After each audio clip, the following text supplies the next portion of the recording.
سلام دوستان عزیز و کانال یوتیوب خودتان یعنی افغان MMA خوش آمدید. امروز با یک ویدیوی متفاوت در خدمت شما هستم. میخوایم درباره سفر عاشقانه عبدالعظیم بدخشی، مرد ناکوتی افغانستان با دختر هندی به نام کریشنا شروف برایتان معلومات بدهم. دختری که مانند کوه پشت عبدالعظیم بدخشی ایستاده شد و زمانی که عبدالعظیم بدخشی در سخت‌ترین شرایط زندگیش را به سر می‌برد و در زندان هندوستان بود و هیچ دولتی از افغانستان پرسجوی این قهرمان را نمی‌کرد و تنها همین دختر یا معشوقه بدخشی بود که به او کمک کرد تا از زندان هندوستان رها گردد. داستان عاشقانه بدخشی و کریشنا شروف از اینجا شروع شد که عبدالعظیم بدخشی با مسابقات جذاب و نمایشی خود در سازمان SFL کشور هندوستان توانست در 3 مسابقه پی در پی حریف خود را به شکل وحشتناکی ناکوت کند و لقب مرد ناکوتی افغانستان را به دست بیاورد. مرد ناکوتی افغانستان نه تنها در افغانستان بلکه در کشور هندوستان نیز بر سر زبانها افتاده بود و این باعث شد که سازمان SFL کشور هندوستان برای بار 4 مسابقه دیگری برای مرد ناکوتی افغانستان ترتیب دهد. و اما این بار این دور مسابقات سازمان SFL متفاوت‌تر، زیباتر و پرهیجان‌تر از گذشته بود، چرا که در این دور مسابقات چهره‌های مشهور سینمای کشور هندوستان مثل سونیل شتی، تایگر شروف، کریشنا شروف و دعوت شده بودند. این بار مرد ناکوتی افغانستان بعد از 3 راند مسابقه برای بار 4 توانست حریف هندی خود را در راند 3 توسط ضربه زانو به شکل وحشتناک ناکوت کند.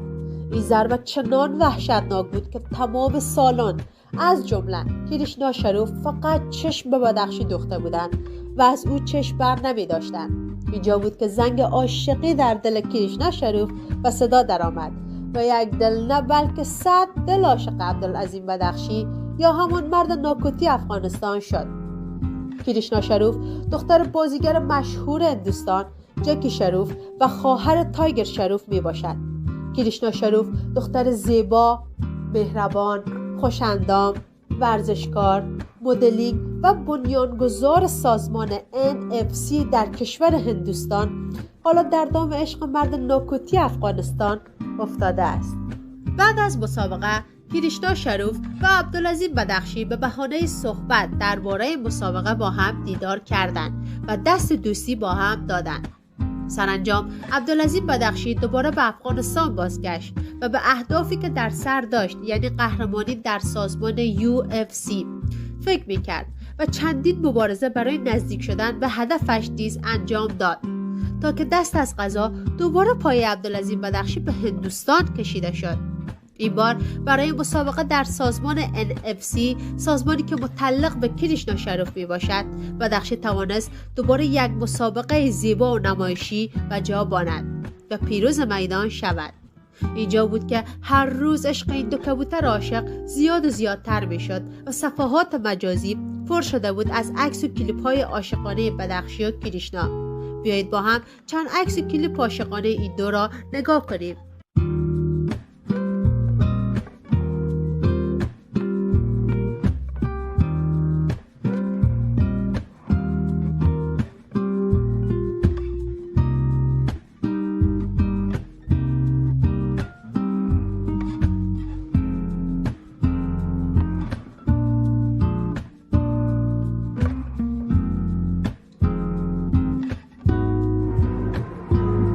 السلام علیکم. و علیکم السلام. خوب هستی؟ خوب هستی سیران؟ تشکر. سلامت باشی. خوب هستم. تشکر. الله علی.